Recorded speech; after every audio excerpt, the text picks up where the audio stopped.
before the Aztecs, before the Maya became famous in the Western world. Before any European ever set foot in the Americas, a civilization was already thriving in the mountains of southern Mexico that had been building cities, writing in their own script, mapping the stars, and governing a complex state for over 1,000 years. Most people have never heard of them. Their name was the Zapotec. They called themselves the Baena. In their language, that means the people who came from the clouds. And when you see where they built their greatest city, you understand why. Around 700 BC, in the valley of Oaxaca, in what is now southern Mexico, the Zapotec people began consolidating power. They were not the only group in the valley. 3 different societies occupied the 3 branches of the Y-shaped valley, separated by neutral ground in the middle. What happened next was one of the first examples in the Americas of what happens when a more organized political force decides to end that arrangement. The Zapotec chose a hilltop, not a gentle rise, but a mountain. They physically removed the top of it, carving and leveling the summit by hand, without metal tools, without wheels, without any of the engineering aids that modern people take for granted. They created a flat plateau 400 meters above the valley floor, with commanding views in every direction, and on that plateau, they built Monte Alban, one of the first true cities in all of Mesoamerica. Think about what that took: thousands of workers, decades of organized labor, a government capable of coordinating that kind of effort, feeding the workers, managing the logistics, and sustaining the project across generations. Before Monte Alban was a city, it was a statement. It told everyone in every valley below, "We are organized enough to do this. You are not." By 500 BC, Monte Alban was the dominant settlement in the region. By 200 CE, the Zapotec had extended their control from Quillotepec in the north to the Pacific coast regions in the south, ruling over roughly 1,000 settlements scattered across the valleys. At its peak, the city on the mountain held a population of around 115,000 people, making it one of the largest urban centers in the world at that time. Walk through Monte Alban today, and you see the bones of something extraordinary. The main plaza alone stretches 300 meters long and 200 meters wide, perfectly leveled, surrounded by platforms and temples and ball courts. Underground, archaeologists have found over 170 elaborate tombs where Zapotec rulers were buried with jade, gold, pottery, and offerings that tell the story of a society that took its relationship with the dead very seriously. For over 1,000 years, the kings of the Zapotec were buried in that mountain. The place was not just a capital, it was a sacred place where the living and the dead shared the same space. But the most remarkable thing about the Zapotec was not what they built, it was what they wrote. Around 600 to 500 BC, the Zapotec developed one of the earliest writing systems in all of the Americas.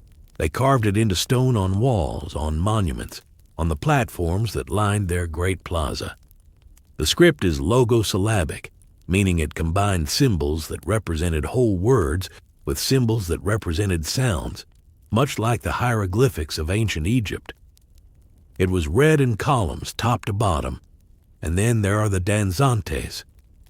When Spanish explorers first encountered the carved figures on the platform at Monte Alban, they called them Danzantes, dancers, because the figures appeared to be in wild, contorted poses.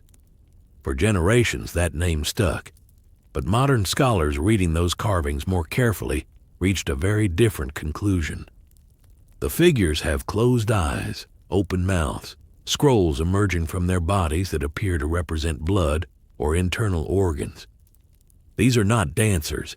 These are the slain and sacrificed enemies of the Zapotec state, displayed in carved stone for all to see, their names recorded in glyphs beside their bodies. They are a political message carved in rock, thousands of years old, saying, "This is what happens to those who oppose us." There are over 300 of these figures at Monte Alban. Archaeologists believe they may represent specific identified individuals, the conquered rulers of rival polities, their defeats commemorated in permanent stone for eternity. The Zapotec writing system has never been fully deciphered. Unlike the Maya script, which scholars cracked in the 20th century after decades of work, the Zapotec script remains largely unread. We know it records names, dates, places, and historical events. We can recognize some calendar information, but the full content of what those ancient stone inscriptions say is still locked away from us, waiting.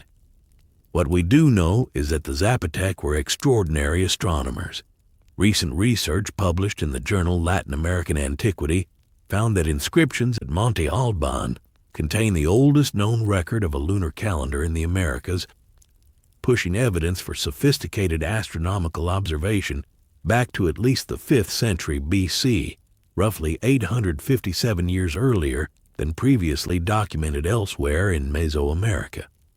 Their calendrical system combined a 260-day ritual calendar with a 365-day solar calendar, and they used this knowledge to plan agriculture, schedule religious ceremonies, and organize political life. Building J at Monte Alban, an arrowhead-shaped structure with over 40 carved conquest slabs, is oriented to align with specific astronomical events, serving as an observatory that tracked the stars with precision. They also built Hierva el Agua, an elaborate terraced irrigation system that transformed the landscape to support intensive agriculture. They traded extensively with the Olmec on the Gulf Coast. They had long-distance connections reaching Teotihuacan, the great city near modern Mexico City, evidence of which appears in the pottery and architectural styles at Monte Alban. The Zapotec were not an isolated mountain people. They were participants in a broader Mesoamerican world, exchanging ideas, goods, and influences with civilizations hundreds of miles away. Then came the decline. Around 700 CE, after nearly 12 centuries of dominance, Monte Alban began to empty.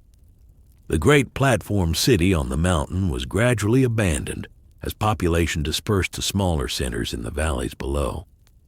Historians and archaeologists debate exactly why drought, internal political fragmentation, the rise of competing powers, the disruption of trade networks. The answer is probably all of these things at once, as it usually is when great cities fall. By 900 CE, Monte Alban was no longer a functioning city. It was becoming what it is today, a ruin. But the Zapotec did not disappear. This is the part that gets lost in the standard telling of ancient civilizations, which tends to treat abandonment of a capital as the end of a people. The Zapotec state moved its center first to Mitla, a city with some of the most intricate geometric stonework in all of pre-Columbian art, mosaic-like patterns carved into walls and doorways with a precision that still astonishes architects today. Then to Zaachila. The Zapotec continued to exist as a political entity, fighting wars against the Mixtec who moved into the Oaxaca region, and later resisting the Aztec Empire when it expanded south in the 15th century. The last great Zapotec ruler was a man named Cosilloweza. He fought the Aztec forces to a standstill in a mountain fortress called Guyengola in 1497, refusing to surrender, holding out until the Aztec gave up and went home. He was still ruling when the Spanish arrived. His successor, Cochijopij, initially tried to work with the Spanish, but Zapotec resistance to Spanish colonialism continued until 1563. Today, there are approximately 500,000 Zapotec people living in the state of Oaxaca, speaking Zapotec languages, maintaining traditions that stretch back centuries. Their civilization did not end with Monte Alban. It adapted. It survived conquest by the Aztec and near destruction by the Spanish. It is still here. The ancient city they built on a mountain with their hands over 2,000 years ago still stands too. Every year, people climb up from the valley below and walk the same plaza where Zapotec kings were buried, where conquered enemies were carved in stone, where astronomers tracked the moon across centuries. The inscriptions on the walls are still waiting to be read. A civilization that built a city in the clouds, invented a writing system nobody has yet decoded, tracked the stars with an accuracy that surprises modern researchers, and has survived in one form or another for over 2,700 years. Most people have never heard of them. Now you have,